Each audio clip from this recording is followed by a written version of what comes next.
हे दोस्तों, welcome to wifi classes. मेरा नाम है गौरव और आज मैं आपके लिए मॉडर्न इंडिया का बहुत ही शानदार टॉपिक लेकर आया हूं, जिसमें हम लोग बात करेंगे लॉर्ड विलियम बेनेटिक के बारे में। किसके बारे में? लॉर्ड विलियम बेनेटिक के बारे में। यहाँ से हर बार एक न एक क्वेश्चन आता ही है। अगर आपने प्रॉपर इस वीडियो को देख लिया है ईमानदारी से, तो आपके 2 नंबर बिल्कुल कहीं नहीं गए, बिल्कुल पक्के हो जाएंगे, इस बात की गारंटी मेरी है ना भाई। तो ध्यान से फोकस्ड होकर पढ़ लेना। लास्ट में क्वेश्चन भी पूछूंगा, इसलिए अच्छे से पढ़ लेना, वरना सेंस नहीं निकलेगा पूरा मेहनत करने का। ठीक है, तो लॉर्ड विलियम बेनेटिक का शासनकाल कब से कब तक रहा था दोस्तों? 1828 से 1834 तक रहा था, पूरे 6 साल। कितने साल? 6 साल। इस बात को भी ध्यान रखिएगा, यहाँ से भी क्वेश्चन सॉल्व करने में आपको हेल्प मिल जाएगी कि भाई लॉर्ड विलियम बेनेटिक का शासनकाल 6 साल तक रहा था। ठीक है, पहला पॉइंट देखिए, he was the most liberal and enlightened amongst all the governor general of India. इसमें यह बताया है कि वो सबसे ज़्यादा उदार और सबसे ज़्यादा समझदार बंदा था सारे गवर्नर जनरल ऑफ इंडिया। जितने भी गवर्नर जनरल ऑफ इंडिया बने थे, उन सब में सबसे शानदार बंदा कौन था? Lord William Bentinck. क्या नाम था? Lord William Bentinck. ठीक है, 1828 से 1834, 6 साल, याद रखिएगा। Second point, he is regarded as the father of modern western education in India. दोस्तों, ये क्वेश्चन आ सकता है कि who is regarded as the father of modern western education in India? Lord William Bentinck. Okay, तो ध्यान रखिएगा कि मॉडर्न वेस्टर्न एजुकेशन का फादर किसको बोलते हैं? लॉर्ड विलियम बेनेटिक को। आपको याद करना ही पड़ेगा, कोई तरीका नहीं है ना। अच्छे से पढ़ लेना, सिंपल से 5-7 पॉइंट है, इंपॉर्टेंट है। ये देखिए वर्ल्ड क्लास चीज़ है, ये तो बिल्कुल तोते की तरह रट लो भैया। तोता कैसे बोलता है? दूध रोटी चित्रकोटी। तो बिल्कुल आप भी ऐसे रट लो कि abolition of sati system in 1829 was done by Lord William Bentinck. Lord William Bentinck ने एक सबसे शानदार काम ये किया था कि उसने सती प्रथा को बंद करवा दिया था, सती सिस्टम को। आपको पता भी होगा कि सती सिस्टम क्या होता था। सती सिस्टम में क्या होता था, जिस लेडी का हस्बैंड मर जाता था, नहीं रहता था, तो हस्बैंड की चिता के साथ साथ उसको भी बिठाल के वहाँ जला देते थे। समझ रहे हो बीवी को? कितना भयानक दृश्य हो सकता है। मतलब आप सोच के देखो कि उस टाइम पे 1800, अभी की बात है ये, 1829 सोच रहे हो, है ना। तो 1829 के टाइम पे किसी मतलब आदमी के साथ उसकी बीवी, जिंदा बीवी को जला दिया जाए, कितनी बुरी बात है ये। तो ये सब सिस्टम किसने बंद करवा दिया? लॉर्ड विलियम बेनेटिक ने। क्योंकि जब उसने देखा कि यार ये तो बहुत ही गंदी बात है, तो इसने इस पर पूरा बोर्ड लगवा दिया, प्रतिबद्ध। ठीक है, तो मना कर दिया कि ये अब कुछ नहीं होगा भाई। तो ये बहुत अच्छी बात थी। क्वेश्चन सीधा सीधा आ जाएगा कि abolition of sati system was done in 1829 by whom? तो लॉर्ड विलियम बेनेटिक। याद रखिएगा, भूल मत जाना मेरे भाई। फोर्थ क्वेश्चन क्या है? फोर्थ पॉइंट है, पास्ड द चार्टर एक्ट 1833। ये बहुत इंपॉर्टेंट है दोस्तों, कई बार यहाँ से भी क्वेश्चन बनते हैं, लेकिन ये वाला टॉपिक चार्टर एक्ट का मैं बाद में कवर करूँगा। अभी के लिए बस आप इतना याद रखिए कि चार्टर एक्ट 1833 किसके शासनकाल में आया था? लॉर्ड विलियम बेनेटिक के। ठीक है, एक बात बता देता हूँ इसके बारे में कि चार्टर एक्ट 1833 को सेंट हेलेना एक्ट भी बोलते थे। बस इतना याद कर लेना, शायद क्वेश्चन आ जाए।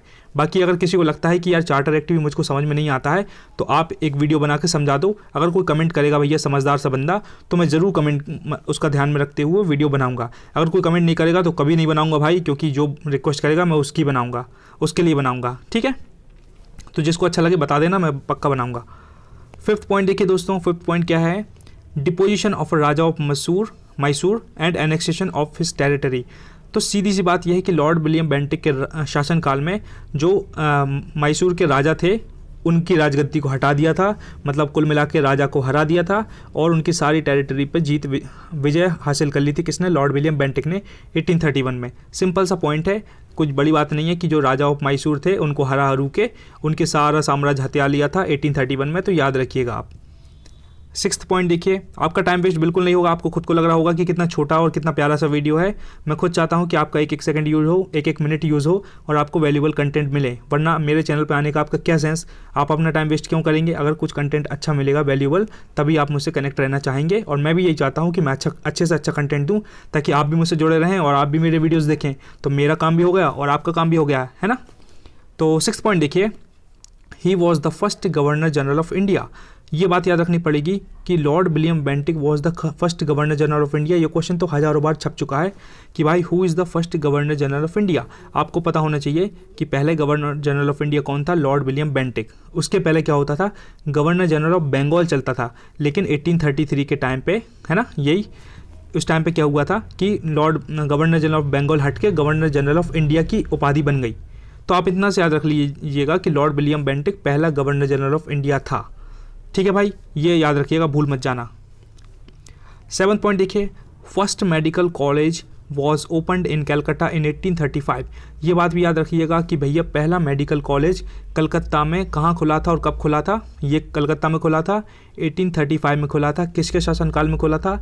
लॉर्ड विलियम बेंटिक के शासनकाल में पहला मेडिकल कॉलेज खुला था भाई।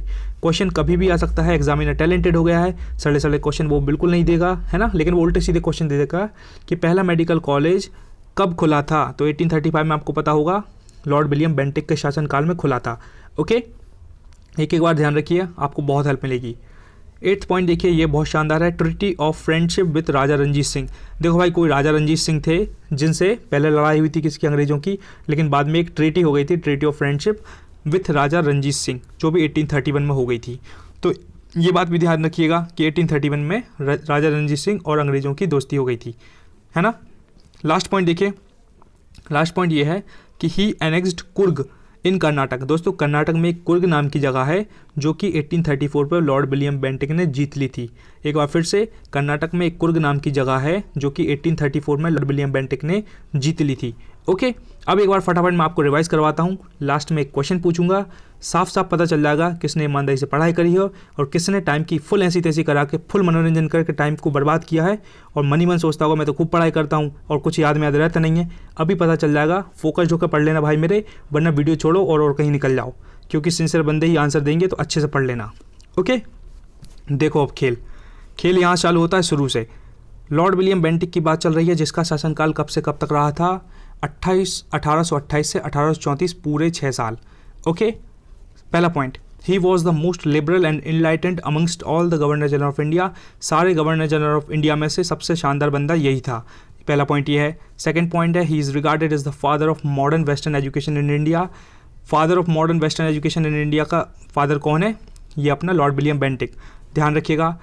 थर्ड पॉइंट क्या है? अबॉलिशन ऑफ सती इन 1829। अच्छे से पढ़ लेना, क्वेश्चन कहीं से पूछ सकता हूँ मैं, ठीक है, सन तक पूछूंगा, तो ध्यान से। Pass as charter act 1833, Lord William Bentinck के टाइम पे चार्टर एक्ट पास हो गया था। फिफ्थ पॉइंट है, deposition of raja of Mysore. Mysore के राजा की ऐसी की तैसी कर दी, बेचारे को धूल चटा दी, पछाड़ दिया गरीब को, और पूरी की पूरी उसकी टेरिटरी को हथिया ली 1831 में, ठीक है। सिक्स्थ पॉइंट है, ही was the first governor general of India. पहले गवर्नर जनरल ऑफ बंगाल होते थे, लेकिन गवर्नर जनरल ऑफ इंडिया की उपाधि इसी टाइम पे बन गई और ये बंदा पहला गवर्नर जनरल ऑफ इंडिया बन गया, तो ये बात भी ध्यान रखिएगा। सेवंथ, फर्स्ट मेडिकल कॉलेज बन गया भाई कलकत्ता में, जो कि 1835 में बन गया था, सन याद रखिएगा। 8th point, treaty of friendship. Raja Ranjit Singh के साथ सीधी सीधी बात है, दोस्ती हो गई, है ना, दोस्ती का हाथ फैलाया और भाई की दोस्ती हो गई 1831 में अंग्रेजों की राजा रंजीत सिंह से। लास्ट पॉइंट है, ही अनेक्स्ड कुर्ग। कर्नाटक में एक कुर्ग नाम की जगह है जो कि 1834 में भाई ने उस पर विजय प्राप्त कर ली थी। अब क्वेश्चन ये है कि भैया अबॉलिशन ऑफ सती कौन से सन में हुआ था? अच्छे से याद करना, ऑप्शन देता हूँ, 1828, 1829, 1830, 1831। कमेंट बॉक्स खाली पड़ा है दोस्तों यारों, एक बार लिख दो और बता दो भाई कि कौन सा सन था, ठीक है भाई। मैं पर्सनली कमेंट देखता हूँ, मुझे बड़ा अच्छा लगता है कोई अगर कमेंट करता है तो कमेंट करो और अपने आप को टैलेंटेड साबित कर दो। और भाई अगर वीडियो पसंद आए तो प्यारा से एक लाइक कर दो यार, मुझे बड़ी ज़रूरत है आपकी। छोटा सा मेरा चैनल है, नया चैनल है, ज़्यादा व्यूज़ सब्सक्राइबर है नहीं है, बट कंटेंट वर्ल्ड क्लास है, ये मेरा बिलीफ है और आपको भी लग रहा होगा कंटेंट वर्ल्ड क्लास है, तो ज़रूर लाइक करके मुझे अप्रिशिएट करें। और सब्सक्राइब इसलिए कर लें कि मैं छोटे छोटे वीडियोज़ ऐसे लेकर आता हूँ जिसमें आपका टाइम बिल्कुल वेस्ट नहीं होगा और आपको बहुत हेल्प मिलेगी। तो सब्सक्राइब आँख बंद कर लें दोस्तों। अगर वीडियो पसंद नहीं आए तो जो बोल देना, सब्सक्राइब करने की जगह फिर अनसब्सक्राइब कर देना अगर वीडियो पसंद नहीं आए तो, और कभी ज़िंदगी में इस चैनल पर मत आना। ये भी मैं आपको चैलेंज कर रहा हूँ क्योंकि मैंने पूरी ताकत से वीडियो बना दिए हैं, 280 से ज़्यादा वीडियो अपलोड हो चुके हैं दोस्तों, बहुत शानदार जीके के, with the help of tricks और नॉर्मल भी। तो आप जाके देख लीजिए, आपको बहुत हेल्प मिलेगी, ठीक है। शेयर करना हो तो अपने एक बेस्ट फ्रेंड को कर दो, वरना कोई प्रॉब्लम नहीं, बिल्कुल मत करो शेयर, पहले खूब पढ़ाई खुद करो, फिर देखेंगे बाद में। और लास्ट बात यह है कि भाई 5 से 6 घंटे हर दिन पढ़ाई करो मेरे दोस्तों, इसलिए क्योंकि 5 से 6 घंटे हर दिन जो पढ़ाई करेगा ना, वही ज़िंदगी में धूम मचाएगा एग्जाम में। क्यों? क्योंकि जनवरी, फरवरी, मार्च, अप्रैल, मई, जून, जुलाई, अगस्त, सितंबर, अक्टूबर, नवंबर, दिसंबर जिसने पढ़ाई करी होगी कंसिस्टेंट 5 से 6 घंटे, वही एग्जाम में फोड़ के आएगा। सीधी बात यह है, मतलब डजेंट मैटर कि आप कौन कितना पढ़ता हो, अगर आप हर दिन पढ़ाई कर रहे हैं 5 से 6 घंटे तो आपका सिलेक्शन जरूर होगा, दुनिया की कोई ताकत आपको रोक नहीं सकेगी। ओके, तो थैंक यू सो मच, मिलते हैं नेक्स्ट पार्ट के साथ। And never ever give up and be consistent towards your goal. Okay.